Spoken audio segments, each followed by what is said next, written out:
नमस्ते बच्चों, आपका स्वागत है वी क्यूब क्लासेस पर। एपी चैप्टर चल रहा था मैथमेटिक्स का, क्लास 10th, और हमने लास्ट एक्सरसाइज 5.3 के क्वेश्चन नंबर 11 तक कर लिया था। और आज की वीडियो में हम इस एक्सरसाइज को कर रहे हैं कंप्लीट, और इसके साथ चैप्टर भी हो जाएगा कंप्लीट। कुछ एक्स्ट्रा क्वेश्चंस हैं, वो वीडियो भी आपके बीच में लाई जाएगी।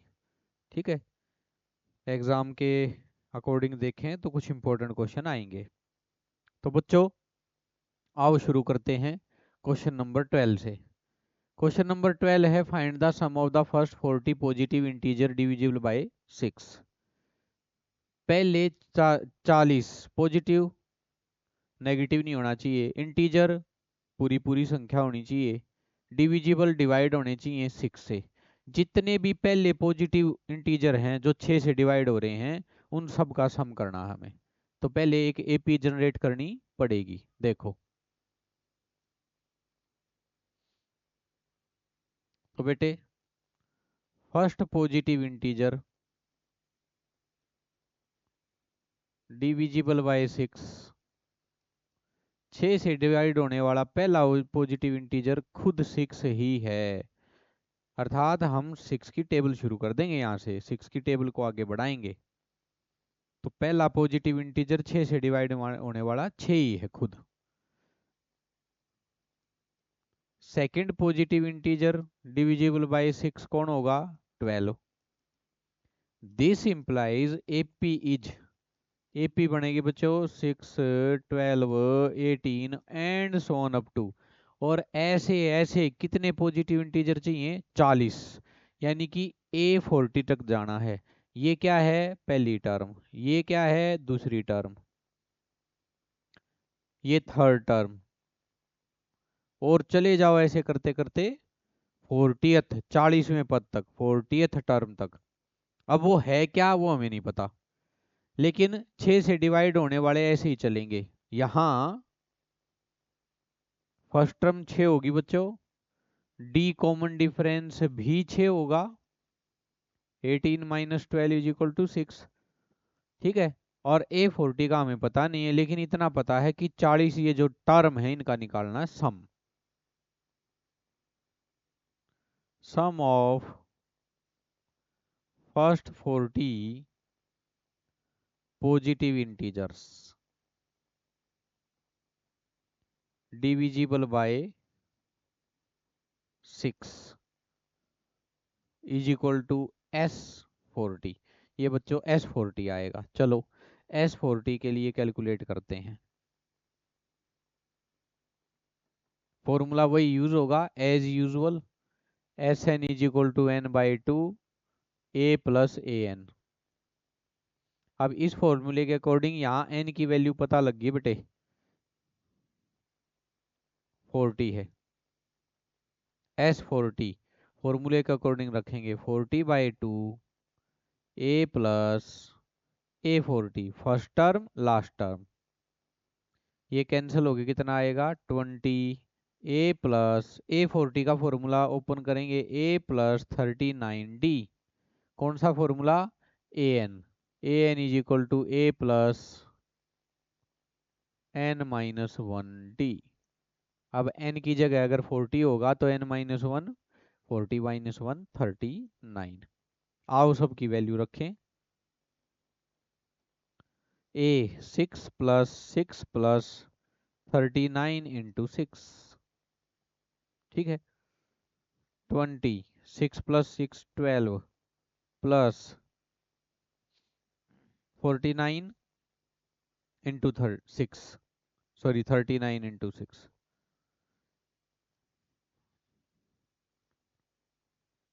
234।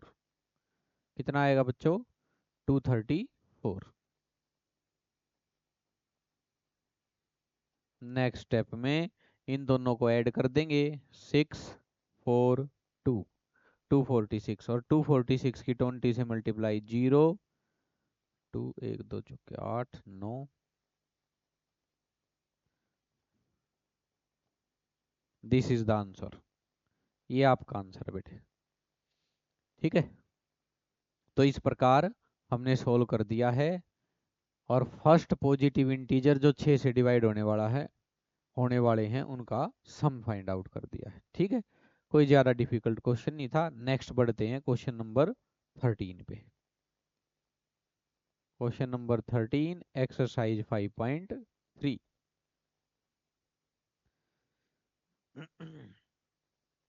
Find the sum of first 15 multiples of 8। पहले 15 मल्टीपल, फर्स्ट 15 मल्टीपल्स ऑफ 8। तो बेटे बिल्कुल 12th क्वेश्चन जैसा ही है। यहाँ मैं एक हिंट लिख देता हूँ। हिंट ये है कि एपी बनेगी। अब भाई फर्स्ट यानी कि पहले शुरुआत से 8 के मल्टीपल कौन होता है? 8 का मल्टीपल जो 8 के टेबल में आए, 16, 24 and 7 up to A15। 15 multiple मांगे हैं तो लास्ट टर्म कौन सी टर्म होगी? 15th term. बेटे सेम कॉन्सेप्ट है, बिल्कुल यूं का यूं है 13th क्वेश्चन जैसा 12th क्वेश्चन था। इसलिए एज ए होमवर्क ले लो आप, इसको खुद करके करने की कोशिश करना। फिर भी अगर किसी को कोई दिक्कत हो तो कमेंट में पूछ सकते हैं। आगे चलते हैं question number 14 exercise 5.3। Find the sum of the odd number between 0 and 50। Find sum of odd numbers between 0 and 50। 0 और 50 के बीच में जो ओड नंबर्स हैं उनका आपको निकालना है सम। तो बच्चों एपी क्या बनेगी? ओड नंबर लेने हैं, और 0 ओड नहीं होती, 0 तो इवन होती है, क्योंकि 0 उस क्राइटेरिया को फुलफिल करेगी कि 0/2, यानी कि जो नंबर 2 से डिवाइड हो जाए वो इवन। तो 0 को 2 से डिवाइड करोगे तो 0 ही आएगी बेटे। रिजल्ट आया तो इसका मतलब इसको इवन में काउंट करते हैं। 50 भी इवन है, तो एपी बनेगी 1 से शुरू होगी, 1, 3, 5, 7 and so on up to 49। अब ये 49th टर्म नहीं है, लास्ट टर्म की वैल्यू है। लास्ट टर्म की वैल्यू है ये। ठीक है, तो इस प्रकार इसका करना हमें सम। आओ देखो, ए की वैल्यू 1 है बच्चों, डी 3 - 1 2, अर्थात कॉमन डिफरेंस 2 2 ऐड होते जा रहे हैं सब में। 1 + 2 3, 3 + 2 5, 49। हमें नहीं पता 49 क्या है, तो लिखेंगे यहाँ let there are n terms in AP. माना इस एपी में n टर्म्स हैं, इसका मतलब जो लास्ट टर्म है वही 49 है बच्चों। तो आओ पहले हम n की वैल्यू फाइंड आउट करें। an का formula a + n - 1 d = 49। a की वैल्यू 1, n - 1 d की वैल्यू 2, 49। 1 + 2n - 2 = 49। ब्रैकेट ओपन कर दी। ये भी बेटे एक नंबर है, ये भी एक संख्या, ये भी एक संख्या, दोनों को सोल्व करेंगे। 2n - 1 माइनस के 2 में +1, 2n = 49 + 1, 2n = 50, n = 50/2, cancel, n = 25। इसका मतलब एपी में 25 टर्म है। अच्छा, ये ओड नंबर कहाँ से शुरू हो रहे हैं? 1 से। और मैंने शायद लास्ट वीडियो में बताया था कि जब ओड नंबर का सम मांग ले और ओड नंबर 1 से शुरू हो रहे हो, तो जितने ओड नंबर का सम मांगेगा उतने का स्क्वायर कर दो, यानी कि 25 का स्क्वायर कितना हो गया? 625। ये तो एक एमसीक्यू टाइप आ जाए शॉर्टकट, कई बार आता है ऐसा क्वेश्चन, लेकिन यहाँ हम सोल्व करके दिखा देंगे। हम फाइंड आउट करेंगे। Now we have to find S25। तभी पता लगेगा कि ये 25 नंबर थे ओड 1 से लेके 49 तक, 0 से 50 इनके बीच में, 0 और 50 के बीच में। आओ S25 का फॉर्मूला 25/2 फॉर्मूला ये यूज होगा SN n/2 A plus AN, जहाँ जहाँ n है वहाँ वहाँ 25, A plus A25 25/2 A plus A25 हो जाएगा बच्चों A प्लस 24D।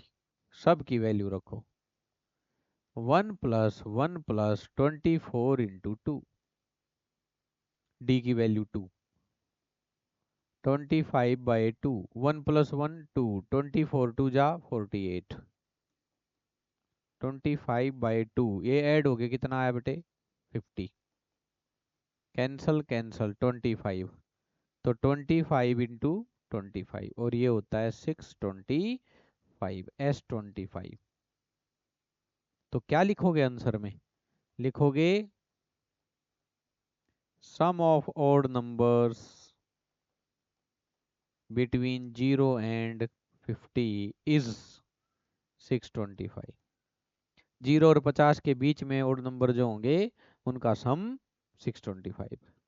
ठीक है, इस प्रकार आगे चलते हैं। आसान सा क्वेश्चन था, ज़्यादा डिफिकल्ट नहीं था।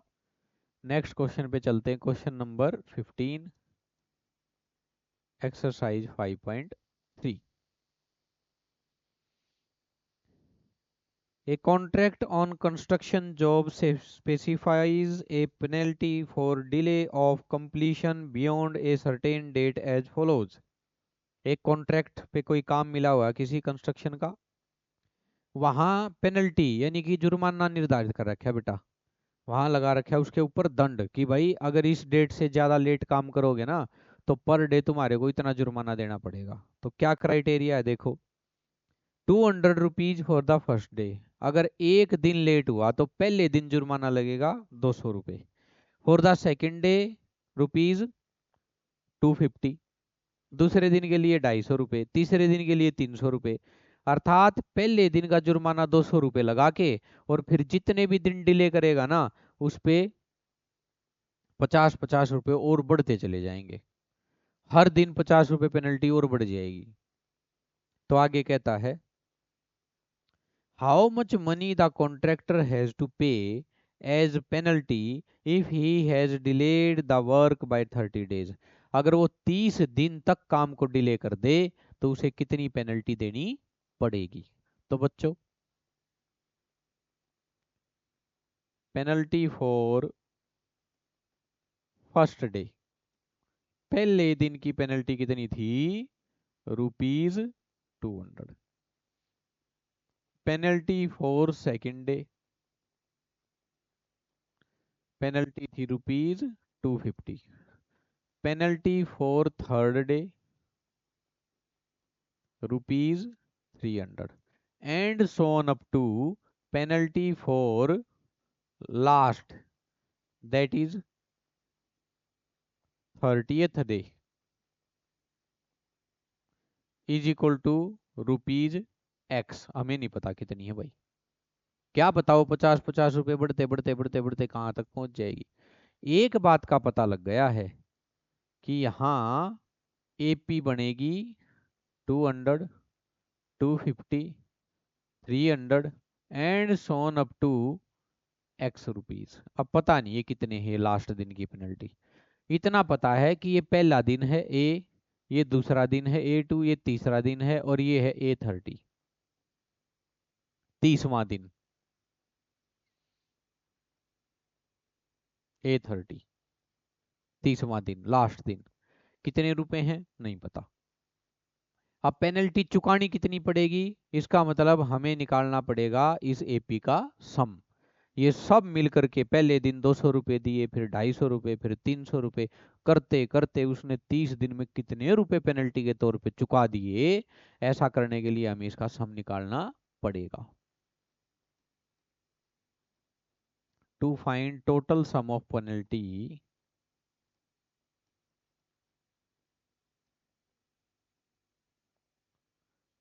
We have to find S30, हमें S30 निकालना पड़ेगा बेटे। ए कितना है 200, डी कितना है 250 minus 200, A2 minus A1 50 rupees. N कितना है 30, 30 दिन के लिए थी जुर्माना।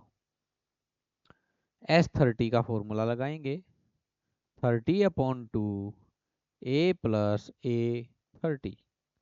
ठीक है, वही formula SN is equal to N/2 A plus AN।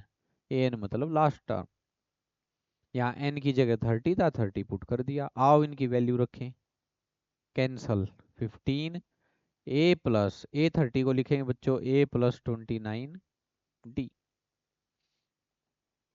15 A plus A की वैल्यू रखेंगे 200 प्लस 29 इंटू 50, ये बन गया बच्चों 400 प्लस ये दोनों ऐड 29 की 50 से मल्टीप्लाई। ठीक है, 1450।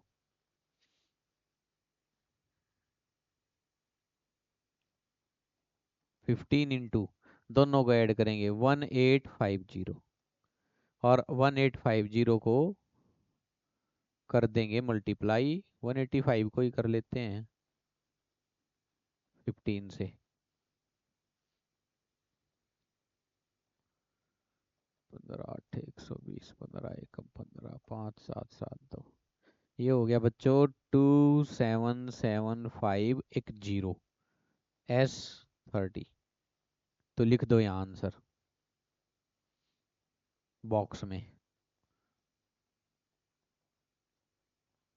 Penalty paid after 30 days is equal to ₹27,750। ठीक है, इस प्रकार ये क्वेश्चन भी खत्म हो चुका है। किसी को कोई डाउट हो तो पूछ सकते हैं कमेंट करके। आगे चलते हैं question number 16, exercise 5.3। A sum of ₹700 is to be used to give 7 cash prizes to students of a school for their overall academic performance। एक स्कूल के बच्चों को 7 कैश प्राइज देने हैं, यानी कि जो उन्होंने बहुत अच्छा परफॉर्म किया है एकेडमी में, एकेडमिक ईयर जैसे 23 24 ऐसे करके, तो 700 रुपये बांटने हैं उन बच्चों में, और बराबर बराबर नहीं बांटने हैं। जो बच्चा टॉप में फर्स्ट प्राइज विनर है, जो फर्स्ट है, उसको ज्यादा पैसे मिलेंगे। फिर आगे एक कंडीशन लगाता है, if each prize is ₹20 less than its preceding prize. पहले वाले प्राइज से अगला प्राइज 20 रुपए कम है, यानी कि मान के चलो पहले बच्चे को 200 रुपये मिले फर्स्ट प्राइज को, तो अगले वाले को सेकंड पोजीशन वाले को 20 रुपये कट के मिलेंगे, यानी कि इसको मिलेंगे 180 रुपये, 160 रुपये, 140 रुपये, ऐसे कम होते चले जाएंगे। ठीक है, तो बताओ हर एक प्राइज की वैल्यू कितनी थी। तो बच्चों देखते हैं यहाँ, late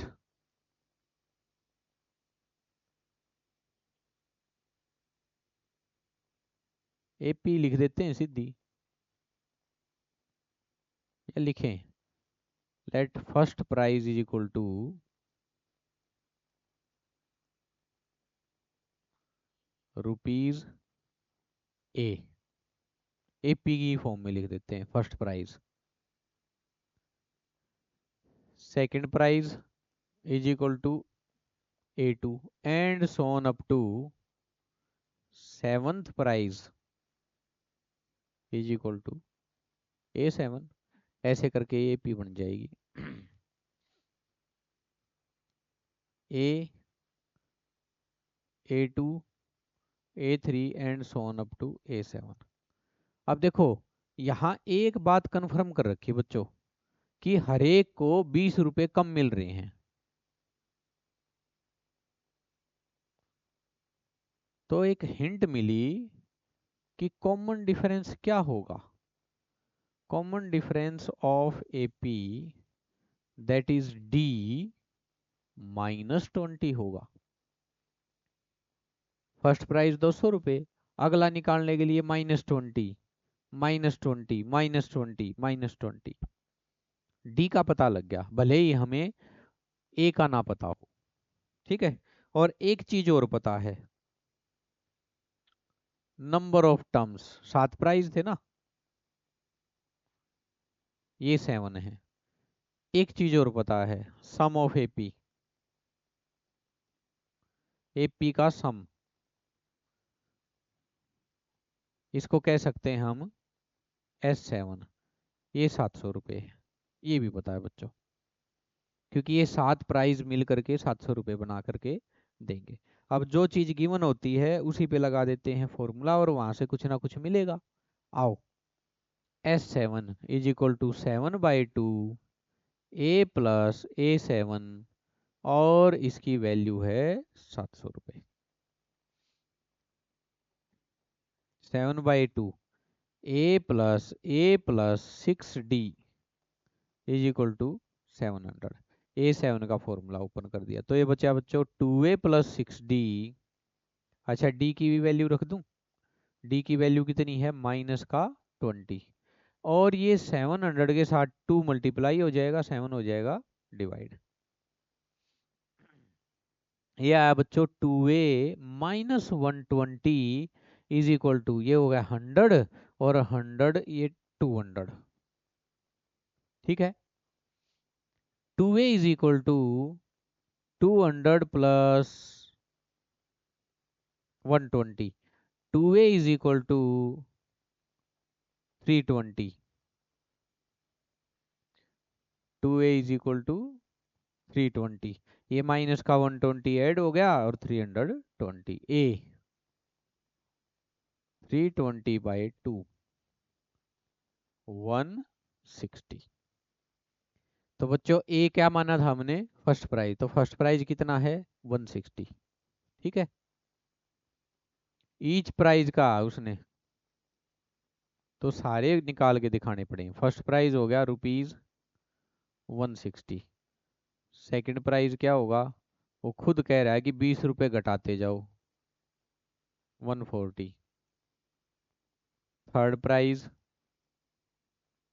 120, fourth prize 100 rupees, fifth prize 80 rupees, sixth prize 60 rupees, और बच्चों seventh and last prize is ₹40। अच्छा, इन सब का सम क्या होना चाहिए, 700। देख लो, 160 और 140, क्योंकि 40 60 मिलके 100 कर देंगे ना, ये 300 हो गए दोनों। ऐसे ही 120 और 80 ये मिलके 200 हो गए, ये 100 है ही, इसको 100 लिखो यहाँ। ये 60 और 40 मिलके 100 हो गए, 60 40, ये दोनों मिलके 100 हो गए। तो 300 200 500 600 700, देखो इसका सम क्या है, 700। It means our question is 100% correct. आपको नहीं करना ऐसा एग्जाम में, नहीं, ये तो लिख के छोड़ना बेटा बस। ये 1 से लेके 7 तक ये दिए थे उनके प्राइस।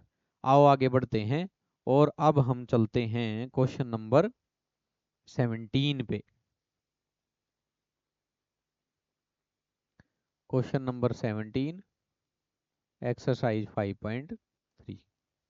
देखो, in a school student thought of planting tree in and around the school to reduce air pollution। एक स्कूल के बालकों ने अपने इर्द गिर्द पेड़ लगाने का विचार बनाया ताकि प्रदूषण कम हो सके।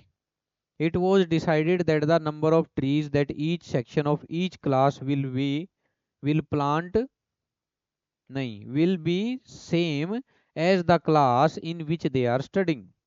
और ये कह रहा है हर एक क्लास ने ये विचार किया, हर एक सेक्शन ने, कि हम जिस क्लास में पढ़ते हैं, जिस स्टैंडर्ड में पढ़ते हैं, हम उतने ही पेड़ लगाएंगे। फर्स्ट क्लास वाले बच्चे 1 पेड़ लगाएंगे, सेकंड वाले 2, थर्ड वाले 3, ऐसे करते करते 12th वाले क्या लगाएंगे, 12 पेड़ लगाएंगे। आगे इसने समझाया भी है ऐसे ही करके। For example, A section of class 1 will plant 1 tree, section of class 2 will plant 2 tree. पहली क्लास वाले 1 पेड़, दूसरी वाले 2 पेड़, है ना, और 12th वाले 12 पेड़, ऐसे करते करते। There are 3 section of each class, प्रत्येक कक्षा के कितने सेक्शन है? 3। यानी कि जैसे first A, first B, first सी, एक फर्स्ट ए ने, एक फर्स्ट बी ने, एक फर्स्ट सी ने, एक एक एक, फर्स्ट क्लास ने कुल मिला के 3 पेड़ लगा दिए, 3 सेक्शन थे। ऐसे ही सेकंड क्लास, सेकंड ए 2 पेड़, सेकंड बी 2 पेड़, सेकंड सी 2 पेड़, 2 4 6, सेकंड क्लास वालों ने लगा दिए 6 पेड़। ऐसे ट्वेल्थ क्लास क्या करेगी? सेक्शन ट्वेल्थ ए 12 पेड़, ट्वेल्थ बी 12 पेड़, ट्वेल्थ सी 12 पेड़, 12 तिया 36 पेड़ लगा दिए। ऐसे करके आओ देखें एपी क्या बनेगी। Number of trees planted by class first is equal to 3, each section planted 1 tree, है ना। हर एक सेक्शन ने कितना लगाया है? 1 पेड़। 3 3 सेक्शन थे ना, तो फर्स्ट क्लास कुल मिला के 3 पेड़। Number of trees planted by class 2, हर एक सेक्शन 2 2 पेड़ लगाएगा, 6 पेड़। इसी प्रकार बच्चों number of trees planted by class 12 is equal to 12 plus 12 plus 12 36। अर्थात एपी हमारे पास आई 3 6, 3 3 ऐड होते जाएंगे 9 and so on up to 36। अब हमें ये बताना है कि कुल मिला के स्कूल में कितने पेड़ लगे, यानी कि उस स्कूल ने कितने पेड़ लगाए, सारे स्कूल ने मिल करके। इट मीन्स इसका सम चाहिए हमें। यहाँ बच्चों ए की वैल्यू 3 है, डी की वैल्यू 6 माइनस 3 अगेन 3, एंड अच्छा ये कितनी टर्म होगी बताना जरा? 12 टर्म होगी भाई बच्चों, 12 क्लासेस हैं। लास्ट टर्म A12 इसकी वैल्यू है 36। यहाँ n का भी पता है 12 है, 12 क्लासेस हैं। अब हमें क्या करना है? S12 निकालना है। 12/2 A plus A12, n/2 A plus AN, n की वैल्यू 12 है। आओ सोल्व करें। A प्लस 11D, 3 + 3 + 11 इंटू 3, ए भी 3 है और डी भी 3 है। 3 + 3 6, 33, 6 इंटू 39। ठीक है, करो मल्टीप्लाई। तो कुल मिलाकर के उस स्कूल ने कितने पेड़ लगाए? 234 234 पेड़ लगाए बच्चों। Number of trees planted bye school, सारे विद्यालय ने 324 पेड़ लगाए। बहुत अच्छा काम किया पोल्यूशन कम करने के लिए। ठीक है, रेनी सीजन बरसात के मौसम में श्रावण मास जिसको कहते हैं, उसमें हमें भी पेड़ लगाने चाहिए। ठीक है, क्योंकि बेटे प्रकृति को साफ करने का ना बस 2 ही तरीके हैं, या तो आप पेड़ लगाओ और या फिर आप यज्ञ करो। यज्ञ मतलब हवन करो। ठीक है, क्योंकि ऋषि मुनि भी साइंटिस्ट थे हमारे, और उन साइंटिस्टों ने यही 2 तरीके बताए हैं कि भाई प्रकृति को शुद्ध करने के बस ये 2 ही तरीके हैं, यज्ञ करना और पेड़ लगाना। अदरवाइज और कोई ऑप्शन नहीं है। कितना भी सरकारें कोशिश कर लें, अब कार्बन उत्सर्जन कम करेंगे, कार्बन प्रोड्यूस कम करेंगे, हम इलेक्ट्रिक बाइक ले आएंगे, ये ले आएंगे, वो ले आएंगे, नहीं हो सकता बेटा। पॉपुलेशन बढ़ती रहेगी, फैक्ट्रियाँ कंपनीज चलती रहेंगी, केमिकल बनते रहेंगे। इसको ठीक करने का तो यही तरीका है। तो हमें भी अपने नेचर को ठीक करने के लिए कुछ करना चाहिए। हवन करें या फिर पेड़ लगाएं, कुछ तो करना पड़ेगा। क्योंकि हवन में जब फॉर्मेल्डिहाइड जैसी बढ़िया गैसें प्रोड्यूस होती हैं, है ना, शुद्ध गाय का देसी घी और लकड़ी वगैरह जलाने पर ऐसी गैसें प्रोड्यूस होती हैं कि वो पोल्यूशन के मॉलिक्यूल्स को कैप्चर करके वापस जमीन पे गिरा देती हैं। ठीक है, और हार्मफुल पॉइजनस गैसेस को भी हटाती हैं। तो एक सभ्य और जिम्मेवार नागरिक होने के कारण हमें ये चीजें करनी चाहिए। Next question number 18. A spiral is made up of successive semicircles with centers alternately at A and B, starting with center A of radii 0.5, 1 centimeter, 1.5 as shown in figure. What is the total length of such a spiral made up of 13 consecutive semicircles? आओ पहले मैं अच्छे से आपको एक diagram से इसको समझाऊं। ये कह रहा है बच्चों दो पॉइंट हैं ए और बी। ए को सेंटर मान करके, चलो पहले ए की बात करें फिर लगाएंगे बी को। ए को सेंटर मान करके हमने एक सेमी सर्कल ड्रॉ किया, एक क्वाइल बनाई, क्वाइल ऐसे। पहली बार जो क्वाइल बनी है हमारे पास, उसकी रेडियस है बच्चों, फर्स्ट रेडियाई जो है वो 0.5 सेंटीमीटर है, 0.5 सेंटीमीटर। जैसे भाई अब आप लोगों में से हो सकता है आपने देखा हो, पहले हम थे ना जब छोटे छोटे, 6 स्टैंडर्ड में, 7 स्टैंडर्ड में, 8th में, तो बेटा आसपास में मेला भरा करता। मेला क्या होता है? आसपास के दो चार गांव इकट्ठे हुए, छोटे मोटे कस्बे में से लोग आए, और एक एक फंक्शन है एक प्रकार का वो। उसमें बहुत सारे खाने पीने की चीजें आती थी, सबको पता है, पिक्चर आदि में देख रखा होगा। खिलौने आते थे, तो हमने भी खूब खरीदे हैं। वो चाबी वाले ट्रैक्टर हुआ करते, चाबी की कार, चाबी उसको ऐसे घुमा घुमा के उसको। अब कर क्या रहे हैं, उसका मैकेनिज्म सीधा सा था कि अंदर एक स्प्रिंग की बनी हुई एक कॉइल थी, ऐसे ऐसे कॉइल थी। इस कॉइल को यहाँ बीच में से लेकर के एक चाबी की सहायता से लपेट दिया करते, हम लपेट देते, और इसके लपेटने से इसमें एक पोटेंशियल एनर्जी आ जाती। हम पढ़ के आए भी आए 9th में कि भाई किसी की पोजीशन शेप आदि बदलने से पोटेंशियल एनर्जी आती है। फिर हम उसको उठा के छोड़ देते उस गाड़ी को, ये वापस खुल जाती, और वो कुछ देर तक वो खिलौना आगे बढ़ जाता। तो ऐसी ही कुछ स्पाइरल यहाँ भी क्रिएट करके देनी है, बना के देनी है। कैसे बनाएं? कि पहली बार जो स्पाइरल बनी है हाफ, ये एक प्रकार का सेमी सर्कल है। ये पहला जो सेमी सर्कल बना है इसकी रेडियस तो है 0.5 सेंटीमीटर। नेक्स्ट जो बनाना है ना, उसके लिए हम सेंटर किसको माने? सेंटर माना है ये पॉइंट, ये बी पॉइंट। यहां से यहां अगर ये 0.5 है बी से लेकर के ए तक, तो ए से लेकर यहाँ इस पॉइंट, इसको सी मान लूं मैं, तो ये बेटे 1 सेंटीमीटर हो जाएगा ना। अगर रेडियस 0.5 है तो डायमीटर 1 सेंटीमीटर। अब बी को सेंटर मान करके हमने एक और कॉइल अर्थात सेमी सर्कल बनाया। इसकी रेडियस कितनी होगी, यहां से लेकर के और यहां तक, अर्थात ये दूसरे वाली रेडियस हो जाएगी 1 सेंटीमीटर। दूसरे वाली रेडियस कितनी हो जाएगी? 1 सेंटीमीटर। अब फिर ए को सेंटर मानना है। ए को सेंटर मानेंगे तो यहां से फिर एक ड्रॉ करेंगे ऐसे ऊपर से। फिर बताऊं? चलो दोबारा देखते हैं, थोड़ा नीचे भी करता हूं इसको। हमने एक क्वाइल बनाई ए को सेंटर मान करके, ए को सेंटर मानेंगे तो ये एक क्वाइल बनी, अर्थात एक सेमी सर्कल ड्रॉ किया ए को सेंटर मान करके, और इसकी पहली रेडियस है 0.5 सेंटीमीटर।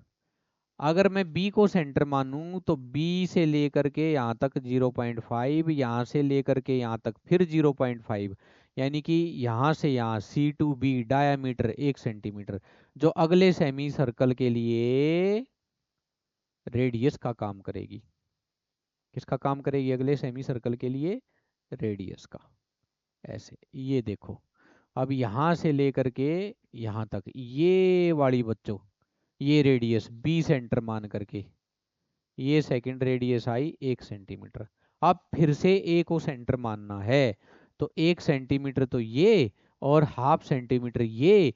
इट मीन्स अब की बार जो थर्ड सेमी सर्कल बनेगा उसके लिए रेडियस 1.5 हो जाएगी। यहां से यहां तक 1, यहां से यहां तक 0.5। और एक बार पुनः ए को सेंटर मान करके हम एक सेमी सर्कल ड्रॉ कर देंगे। एक बार सेंटर ए बनेगा, एक बार बी, एक बार ए, एक बार बी, और ये लगातार ऐसे ही चलता रहेगा। और कितने बनाने हैं हमें? 13।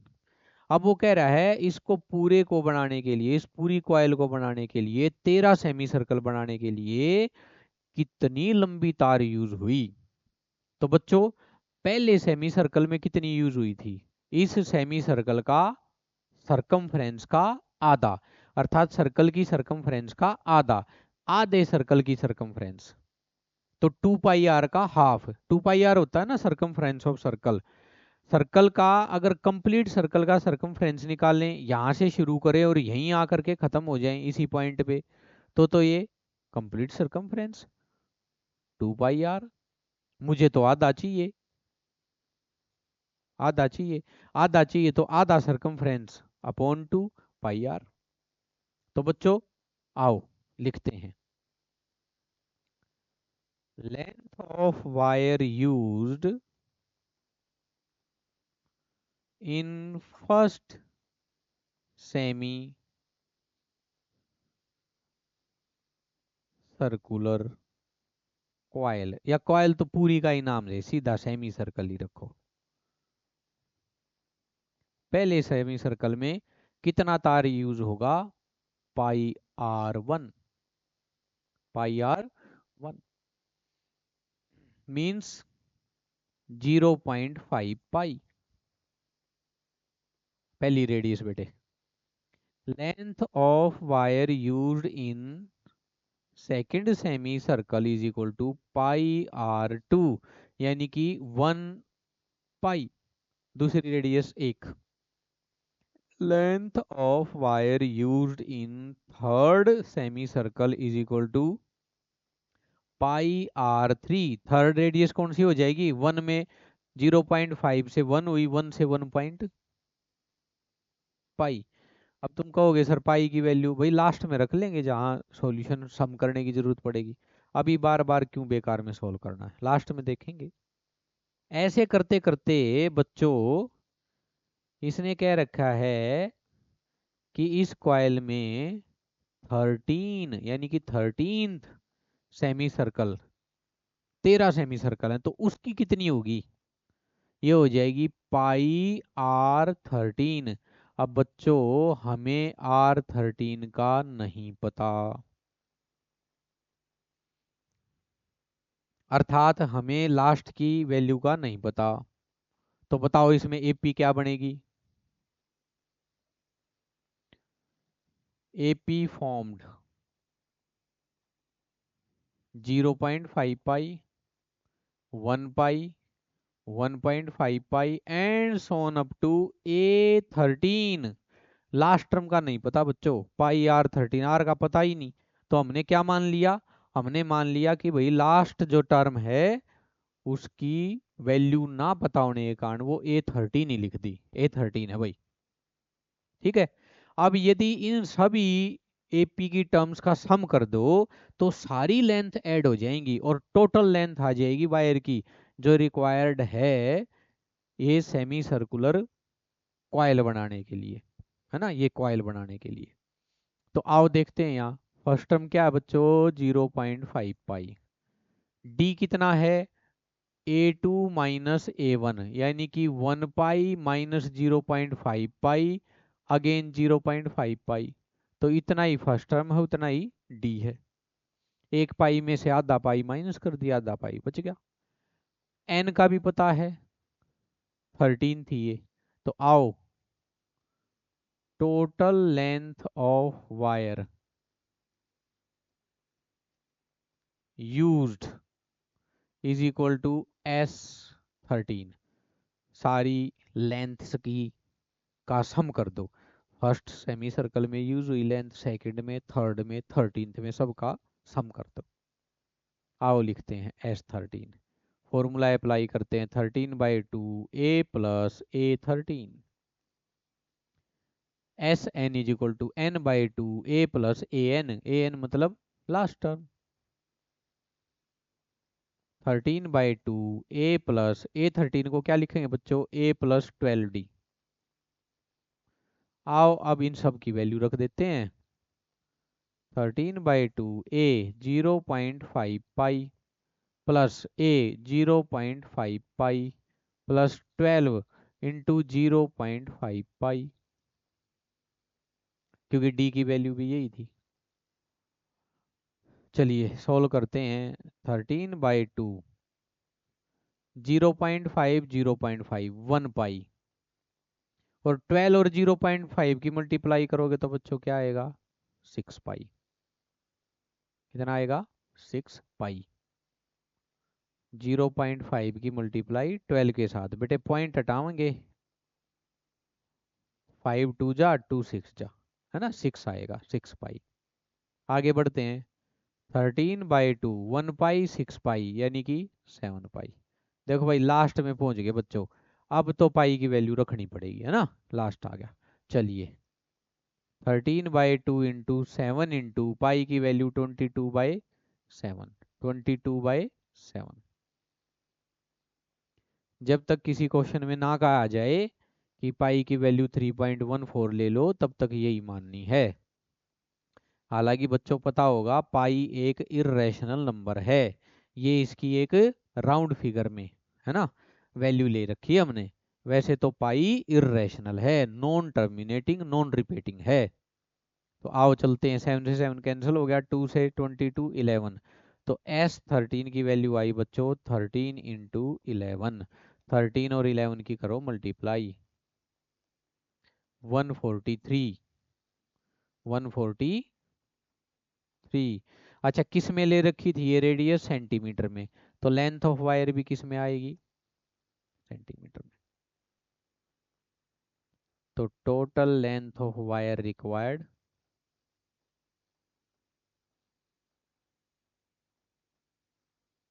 Is equal to 143 centimetre. This is your answer. बेटे कोशिश पूरी करी गई है अपनी ओर से आसान समझाने की, कैलकुलेशन भी आसान ही रखी गई है, हैं। फिर भी किसी को डाउट हो तो पूछ लेना कमेंट आदि करके, ठीक है। आगे चलते हैं, क्वेश्चन नंबर 19, इसको करते हैं clean. Question number 19 exercise 5.3। 200 logs are stacked in the following manner।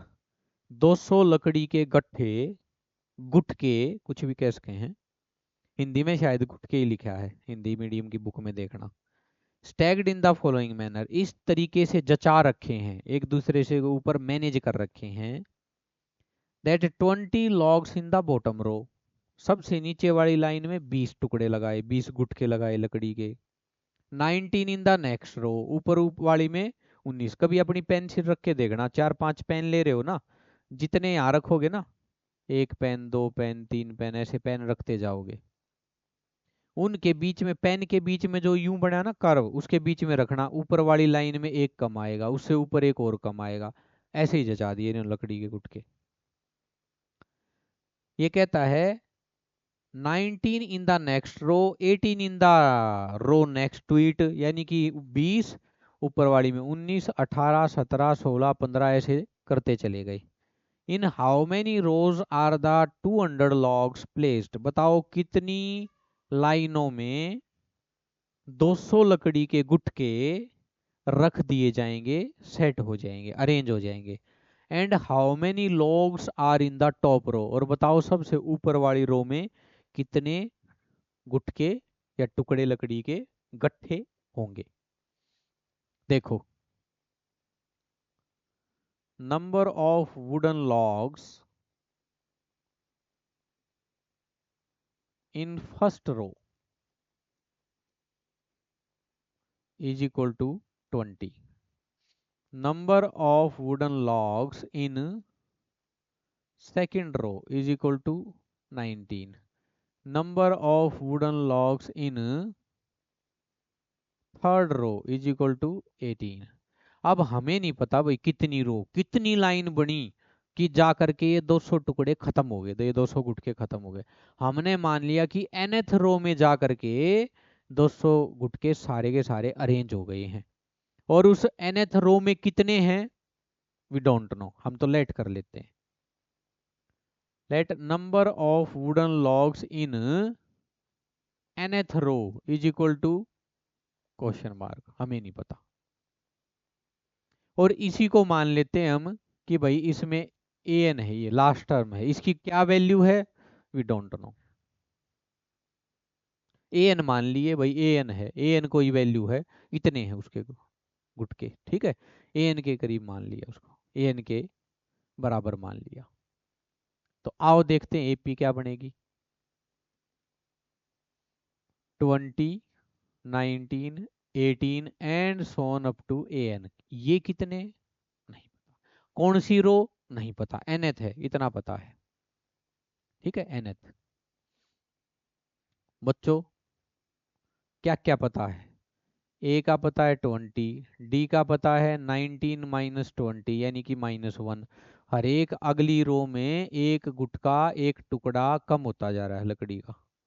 और क्या पता है, एक और पता है भाई कि इन एन रोज का सम जो है ना वो 200 है। कितनी रो है ये नहीं पता, लेकिन इन सब रो के टुकड़ों को गुटकों को अगर मिला दिया जाए, सम कर दिया जाए तो 200 है।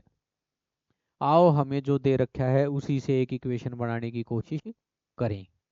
देखो एस एन का फॉर्मूला बेटे n/2 a plus A N is equal to 200। n/2 a plus A n का formula a plus n-1 d is equal to 200।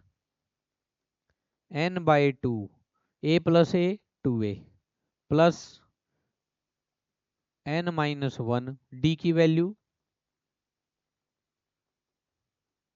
-1, minus minus होता जा रहा है। आओ a की वैल्यू रखें 20, पहली रो में 20, a 20 20 प्लस, सोल्व करते हैं ब्रैकेट, -1 की n के साथ माइनस का n, -1 की -1 के साथ प्लस का 1, 200, ठीक है।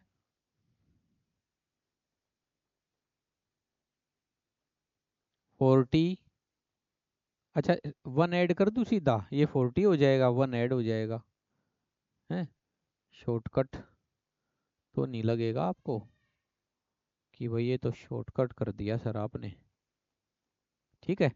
-n, अब इस बार वाले n से इसको मल्टीप्लाई करेंगे, ये कितना हो जाएगा, अच्छा 2 को उधर ले जाएंगे, n की मल्टीप्लाई 41 माइनस n के साथ, और ये 2 उधर जा करके हो जाएगा 41n minus n square is equal to 400। यहाँ बनेगी बच्चों एक क्वाड्रेटिक इक्वेशन। 400 को भी इधर ले आओ, -n स्क्वेयर आगे लिखा plus 41n minus 400 is equal to 0। n square generally हमें देखने को मिलता है भी क्वाड्रेटिक इक्वेशन में प्लस होना चाहिए, सबके साइन चेंज कर दो, -n का प्लस n माइनस का 41n प्लस का 400 इज इक्वल टू 0। अब इसके करने पड़ेंगे हमें फैक्टर, या तो प्राइम फैक्टराइज ओ सॉरी मिड टर्म स्प्लिट से करो फैक्टराइज करके, और या फिर बेटे इसके ऊपर क्वाड्रेटिक फॉर्मूला लगाओ डिस्क्रिमिनेंट वाला 4th चैप्टर का, तो कोई भी तरीका अपना सकते हैं, ठीक है। तो आओ करते हैं इसका फैक्टर वाले तरीके से, है ना, मिड टर्म स्प्लिट ऐसे करते थे प्राइम फैक्टराइजेशन, 2 से 50, 2 से 25, 5 से 5, 5 से 1, ठीक है। बनाओ इसके दो, देखो यही बन गए, 2 2 जा 4, 2 जा 8, 2 जा 16, और 5 5 जा 25, 25 और 16 को ऐड करोगे तो 41 आएगा, और मल्टीप्लाई करना करोगे तो आएगा ही 400, फैक्टरी इसके हैं, है ना। तो पता लग गया भाई 16 और 25।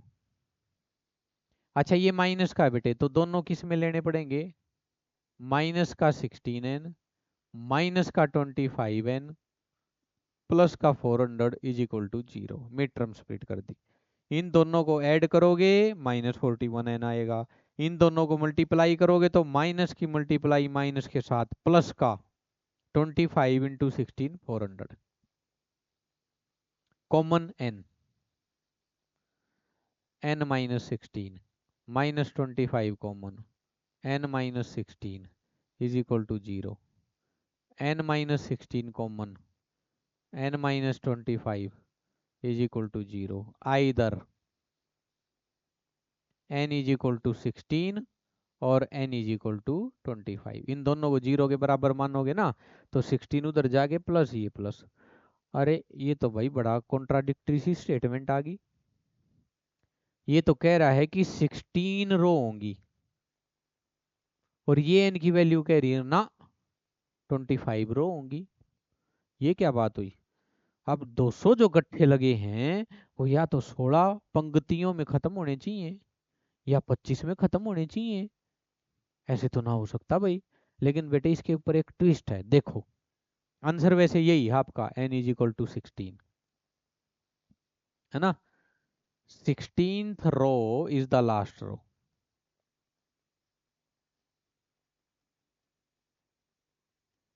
16th रो लास्ट रो थी इसकी, है ना। अब number of logs in last row, अंतिम पंक्ति में कितने लॉग थे? an थे ना लास्ट में, और n का पता लग गया 16 है। इसका मतलब a16 a plus 15d। a कितने हैं? 200 नहीं 20, 200 तो टोटल थे ना। 20 प्लस 15 d की वैल्यू -1, 20 माइनस 15 दैट इज 5। तो बेटे आंसर तो हो गया ये। फिर समझाता हूँ इसको मैं, ये 25 भी कैसे आया, है ना।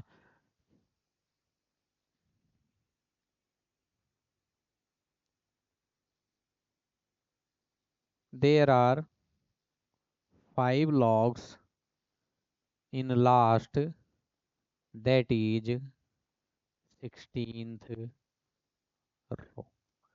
ये दो ही बात उसने पूछी थी, कितनी रोज बनी? 16 बनी, और लास्ट में कितने हैं? 5 है। ठीक है। अब रही बात ये कि ये 25 क्यों नहीं लिया सर? ये भी तो पॉजिटिव इंटीजर आया हुआ है। n की वैल्यू पॉजिटिव इंटीजर आप बार बार बता रहे थे कि भाई n की वैल्यू होगी कोई पॉजिटिव इंटीजर, नेचुरल नंबर कह सकते हैं। फिर आपने 25 क्यों छोड़ दिया? पता है बच्चों क्या गड़बड़ हुई? देखो पहली रो में है 20, फिर 19, फिर 18, और चलते जाओ जो 16th रो आई ना, 16th, उसमें कितने आए? 5। अब बेटे ये कोई ह्यूमन ब्रेन थोड़ा ना है, ये तो इक्वेशन है। उसको क्या पता ये पी यहीं खत्म हो जाएगी? हमें ही तो पता है 200 लोग यहाँ खत्म हो जाएंगे। एपी तो खत्म नहीं हो सकती ना। एपी आगे बढ़ती गई, 17th रो में कितने आने चाहिए? अगर इसी हिसाब से बढ़े तो 4। 18th रो में कितने आने चाहिए? 3। 19th 2, 20th 1, 21st 0, क्योंकि -1 होता जा रहा है। अच्छा एपी को ऐसे ही फॉलो करते रहे तो 22nd रो में -1, डी की वैल्यू -1 है। 0 में से -1 करोगे तो -1। 23rd रो में कितने हो जाएंगे बच्चों? -2। 24th रो में कितने हो जाएंगे? -3। और 25th रो में कितने हो जाएंगे? -4। अच्छा सोचना अब, शुरू से लेकर के और 16th तक, यहां तक की एपी का सम है S16 200। 200 लोग इकट्ठे हो गए। और बेटे शुरू से लास्ट तक जाओगे ना 25th रो तक, तब भी इसका सम यही आएगा। इसलिए n की दो वैल्यू आई। उसे क्या पता 200 सम कितनी रो का है? उसने तो सोल्व करके दे दिया भाई 16 टर्म्स का सम भी 200 है, और उसने कहा कि 25 टर्म्स का सम भी 200 है। कैसे 200 है? इसके बाद जब आगे बढ़ोगे ना, सम करोगे तो 4 ऐड होगा, तो बेटे 4 माइनस भी तो होगा। 204, यहाँ के 204 -4, वापिस 200। ये 3 ऐड होंगे तो 3 माइनस भी तो होंगे बेटे जब एपी का सम करोगे। ये 2 ऐड होंगे तो ये 2 माइनस भी तो होंगे जब एपी का सम करोगे, और 1 1, यानी कि यही सम वापिस देखो ये क्या होगा 200 में 204, 207, 209, 210, यहाँ तक कितना हो जाएगा, जीरो जुड़ने के बाद 210 ही होगा। फिर टर्म माइनस वाली शुरू होगी। अब सम करोगे तो -1 वापिस 209, 207, 204 और जीरो, अर्थात 200 वापिस खत्म हो गया। इनका भी सम 200 आएगा 25th टर्म्स का, इनका भी 200 है, लेकिन बेटे माइनस में लॉग नहीं हो सकते। लॉग वुडन लॉग्स जो है ना लकड़ी के गुटके, वे माइनस में कैसे होंगे। ये कहें कि भाई 25वीं रो में -4 टुकड़े थे, नहीं हो सकते। ये है इसका लॉजिक, इसलिए n की वैल्यू 16 ली गई है ना कि 25। ठीक है, ओके। अब चलते हैं हम इसके लास्ट क्वेश्चन के ऊपर। ये था बेटे आपका 19th क्वेश्चन, लास्ट आओ देखते हैं।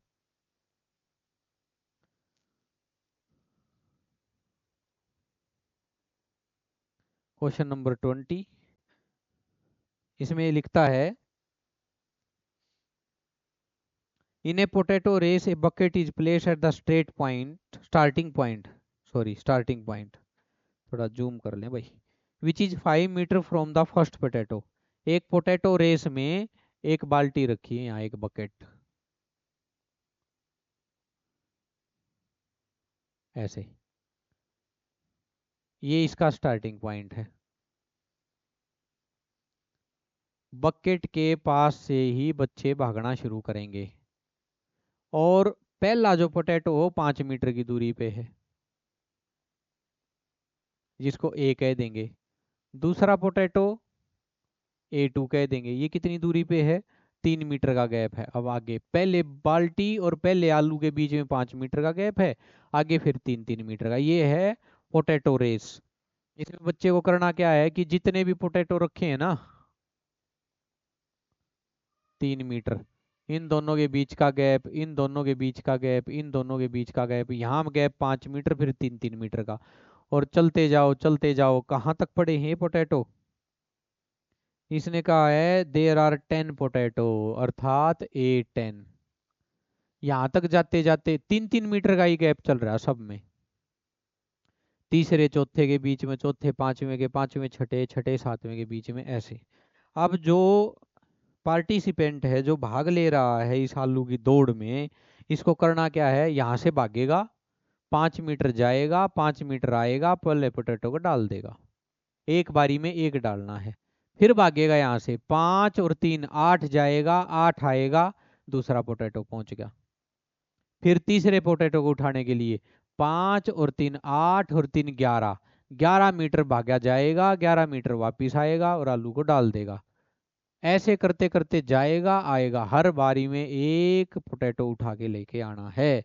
तो बताओ what is the total distance the competitor has to run. इस बालक को बताओ कितनी दौड़ लगानी पड़ेगी। 10 बार भागेगा बेटे ये, 10 आलू उठा के लाने हैं। क्या लिखूं,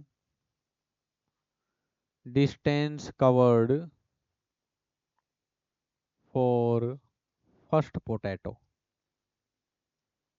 पहले आलू के लिए कितनी दूरी तय करनी पड़ी बच्चों। यहां से चला था 5 गया 5 आया,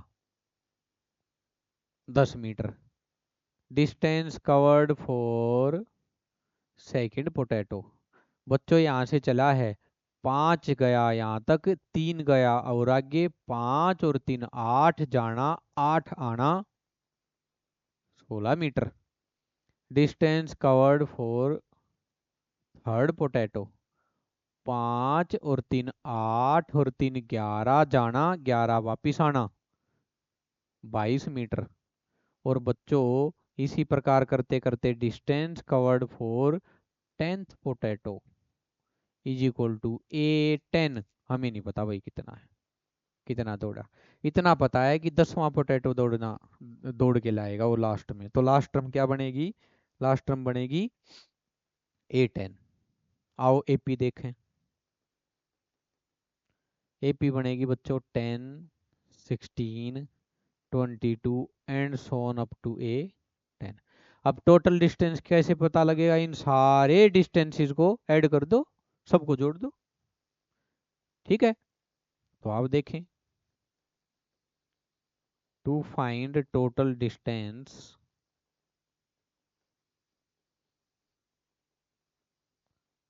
covered by competitor is equal to S10। इन 10 टर्म्स का सम करना है। तो देखो यहाँ A की वैल्यू कितनी है बच्चों? 10। D कितना है? A2 minus A1। ये A2 है बच्चों, ये रहा A2, ये A1 है। 16 minus 10 that is 6 metre. Metre लगाने की जरूरत नहीं है, AP है तो हमें तो कॉमन डिफरेंस चाहिए। अच्छा, N का भी पता है 10, निकालना हमें S10 का फॉर्मूला लगाएं बच्चे, n/2 a plus A N. अब n 10 था तो जहाँ जहाँ n था वहाँ 10 रख दिया, कैंसल 5। a की वैल्यू 10, a 10 का नहीं पता, a प्लस 9d रख दो। 10 प्लस 9 इंटू 6, d की वैल्यू 6। 5 10 प्लस 10 20 प्लस 9 6 जा 54, और ये आया 74। 74 5 जा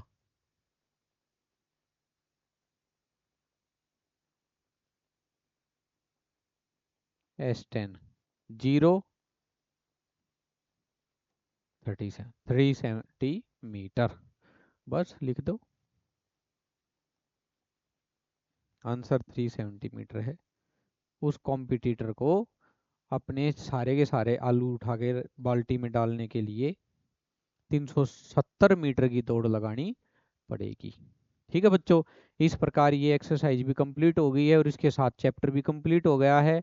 और आपको बहुत अच्छे से मैंने एक एक क्वेश्चन कराया बेटे, शायद ही किसी की हिंट दी हो, नहीं तो कंप्लीट चैप्टर इसके ऊपर पड़ा है। एक वीडियो और डाल देंगे इसकी, कुछ एक्स्ट्रा क्वेश्चन बना करके, जो एग्ज़ाम के लिए थोड़ा सा इम्पोर्टेंट हैं। बाकी एग्ज़ाम के करीब जब सेशन आएगा तो कुछ डाउट क्लासेस, कुछ नई क्लासेस लेकर के आएंगे। तब तक आप पढ़ाई करते रहिए, अच्छा खाइए, अच्छा विचारिए और राष्ट्रभक्त बनिए, है ना। देश बचेगा तो हम बचेंगे। और देश किससे बचता है बेटे? हमारे से बचता है, हम हैं जो कुछ हैं। ठीक है। और युवा जो होता है ना, युवा, अब हम युवा अवस्था में जाने जा रहे हैं। कहते हैं किसी घर को बर्बाद करना हो तो उसके बूढ़े को बर्बाद करें या बच्चे को या युवा को? युवा को बर्बाद कर दो। अरे बूढ़े ने तो जी ली अपनी जिंदगी, उसका क्या बर्बाद, और बच्चे से कुछ होना नहीं, अभी तो है ही बालक। तो बेटे युवा, आप युवा हो देश के, और होने वाले हो, किशोरावस्था में हो, टीनेजर हो, इसलिए संभल के सजग रहना है। ठीक है। ठीक है, तो अगली क्लास में फिर मिलते हैं, अगली वीडियो में। तब तक आपको नमस्ते, गुड बाय। और चैनल को सब्सक्राइब कर दें, वीडियो को लाइक शेयर कर दें। ऐसे ही बहुत बढ़िया बढ़िया वीडियो अच्छी डिटेल्ड में आपके साथ शेयर करते रहेंगे। ठीक है, तब तक के लिए नमस्ते।